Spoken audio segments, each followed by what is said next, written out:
Every holiday, my husband's parents would take control of our plans. They'd say, "You'll celebrate with us or not at all." My husband, Ethan, would just sigh and tell me, "Just go along with it."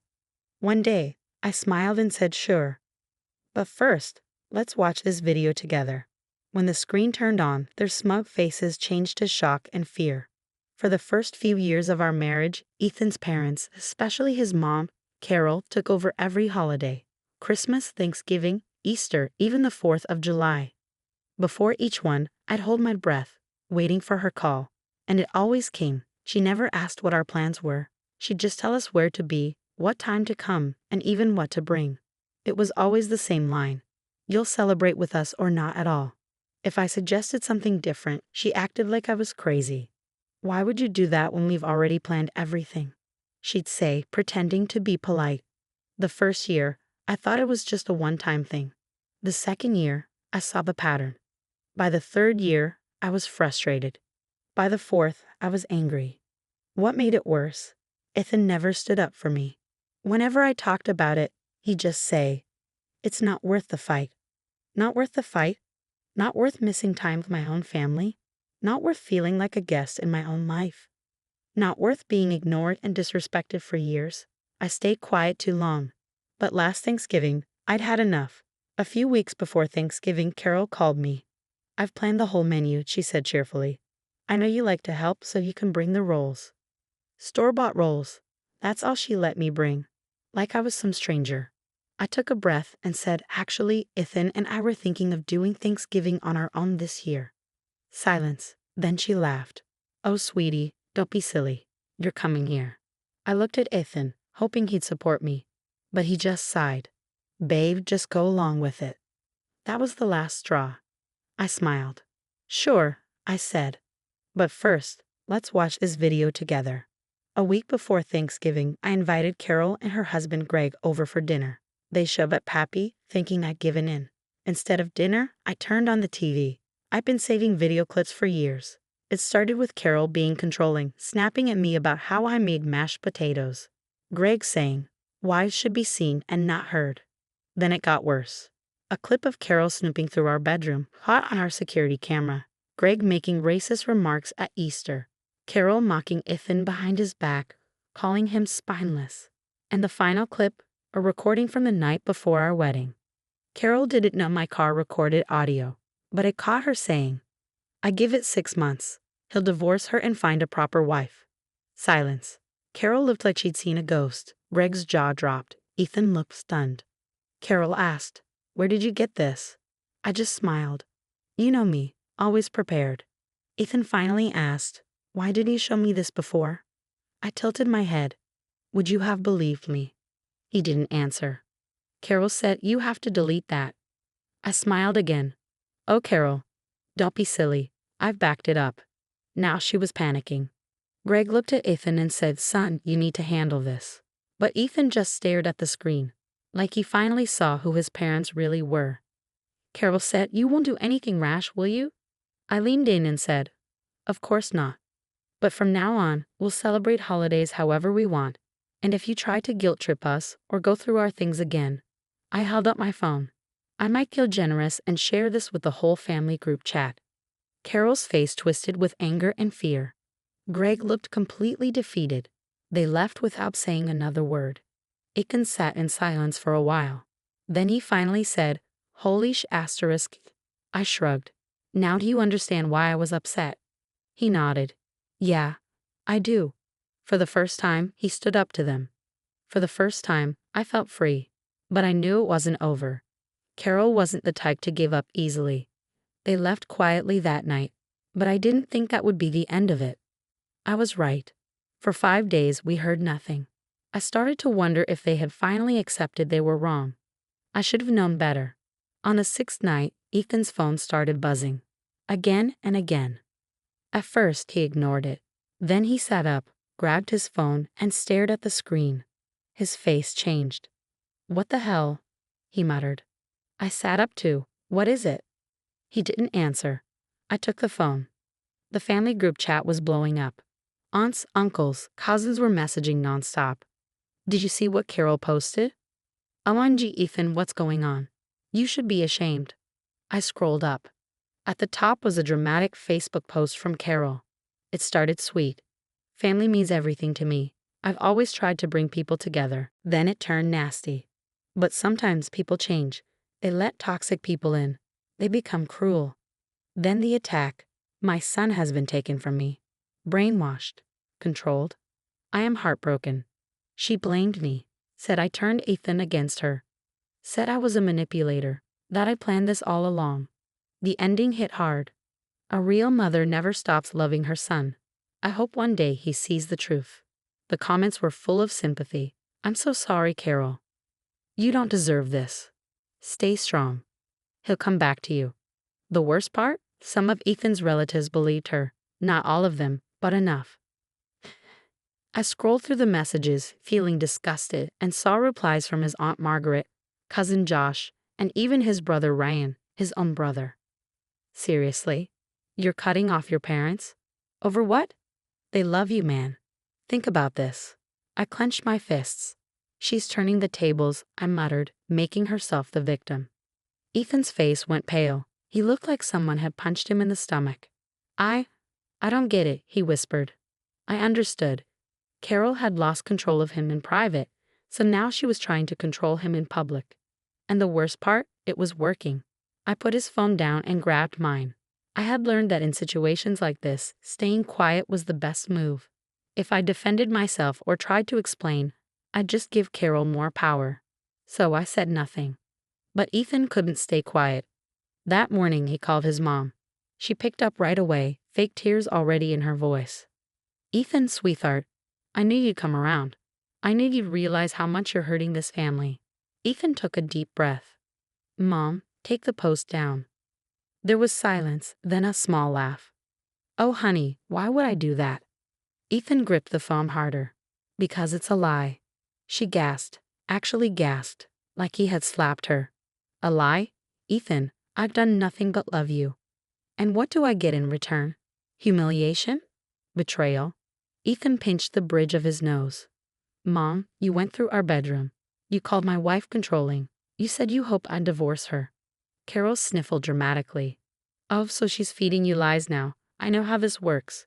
First, she isolates you. Then she makes you doubt your own mother. Ethan clenched his jaw. I saw the videos, Mom, with my own eyes. Carol was silent for a moment.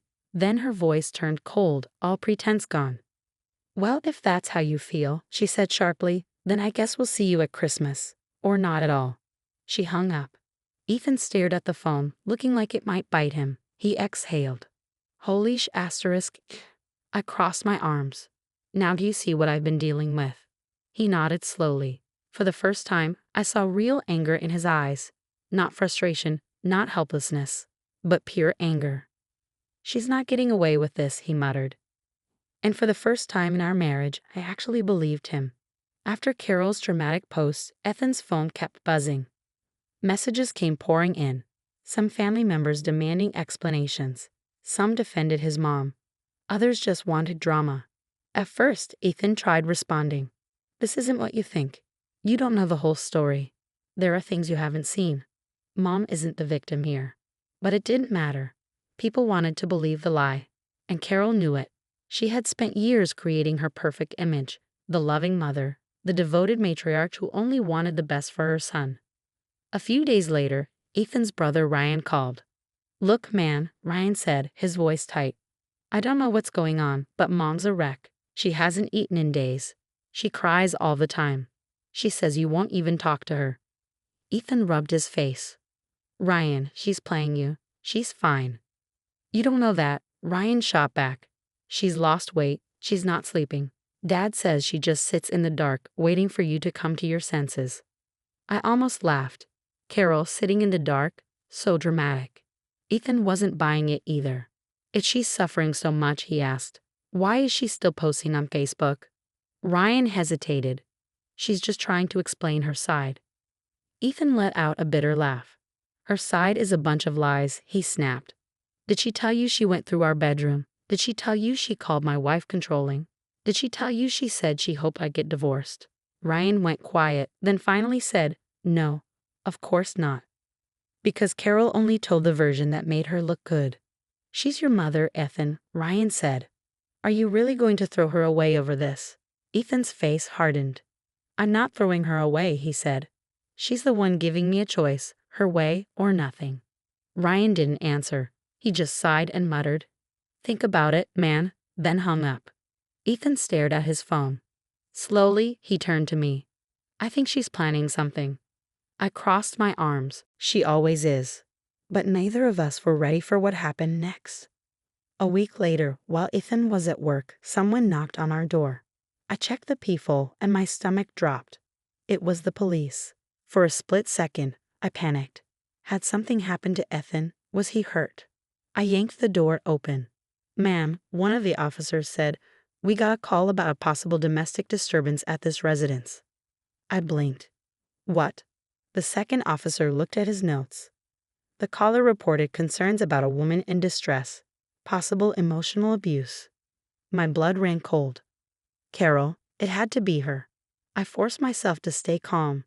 I think there's been a mistake. The officers exchanged glances. We still have to check, one of them said.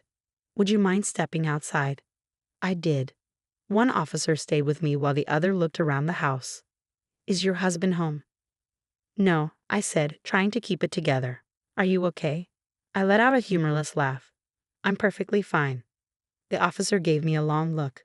Then he nodded. All right, sorry for the trouble. We had to follow up. They left.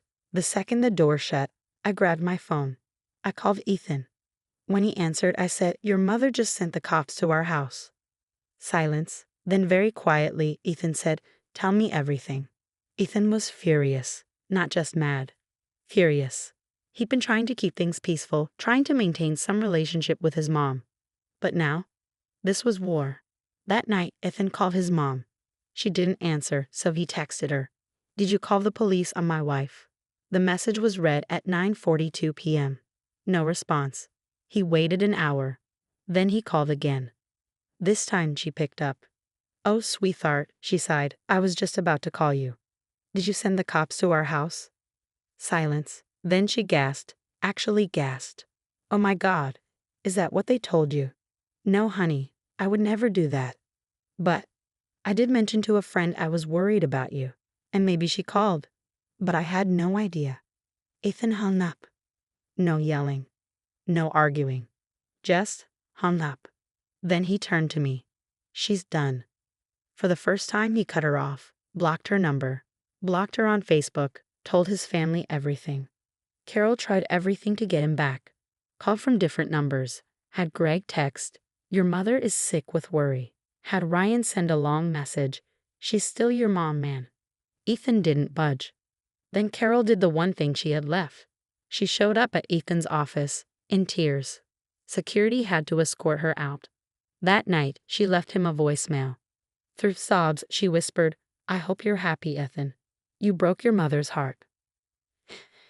Ethan played the voicemail for me, and I waited for him to react, maybe sighed or look guilty. But instead, he just shook his head.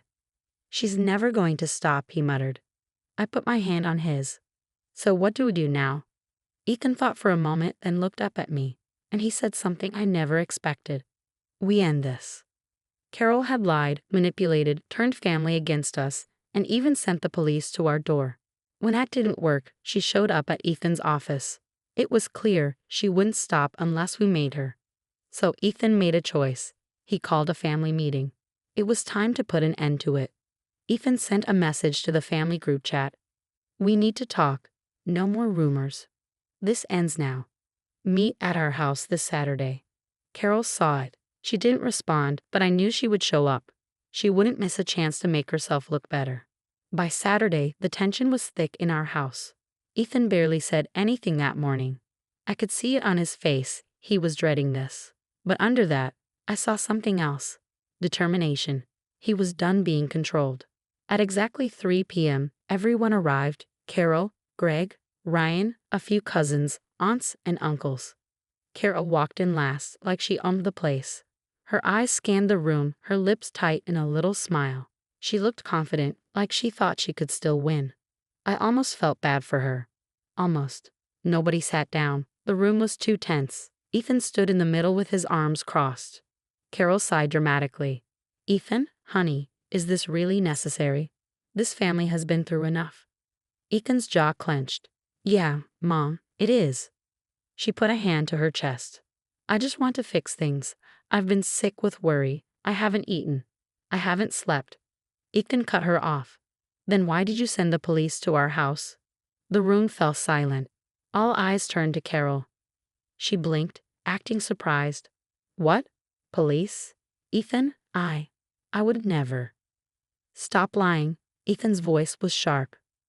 Carol flinched. For the first time, she looked nervous. Greg shifted uncomfortably. Ryan cleared his throat and avoided eye contact. But Ethan wasn't done. I didn't want to do this, he said, pulling out his phone.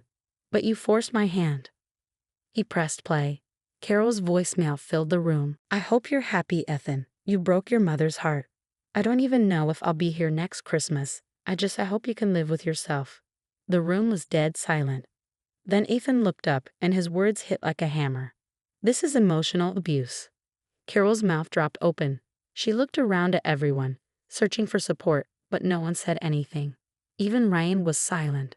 I've spent my whole life trying to make you happy, Ethan said, his voice shaking.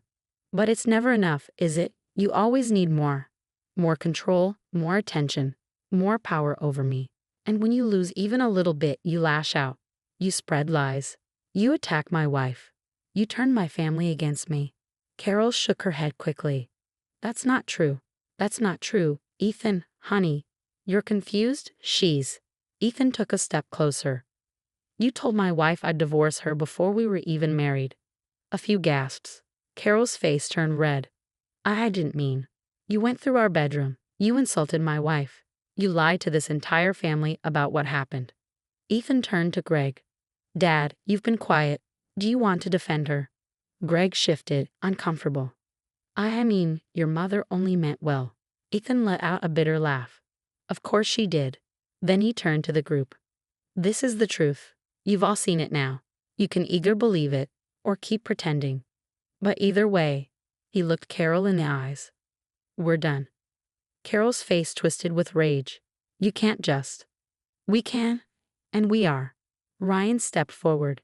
Ethan, man, come on. She's still our mom. Ethan exhaled, shaking his head. No, Ryan, she's your mom. She's my abuser. And just like that, it was over. Carol broke down. Her whole body shook. You can't do this to me. I am your mother. Ethan didn't even flinch, then act like one. He turned to the door. Get out. Carol hesitated. For a second, I saw something in her eyes, not sadness. Fear. She knew she had lost. She let out a shaky breath, then turned and walked out. Greg followed. Then Ryan. Then the others. No goodbyes. No apologies. Just silence. When the door finally shut, Ethan let out a long, slow breath. His shoulders slumped. His hands trembled. I reached for him. He let me, and for the first time in years, he was free. Carol didn't stop trying. For weeks, she sent messages, begging, pleading, threatening. Ethan never answered. When Christmas came, she sent a long, dramatic email. I never thought my own son would abandon me on the holidays. I hope your new family is worth it. Ethan read it. Then, without a word, he deleted it. We spent Christmas alone for the first time. There was no pressure, no guilt. No walking on eggshells. We made hot cocoa. We watched old movies. We laughed. And for the first time in years, the holidays felt like ours. Not Carol's. Not Greg's. Ours. And that was the best revenge of all.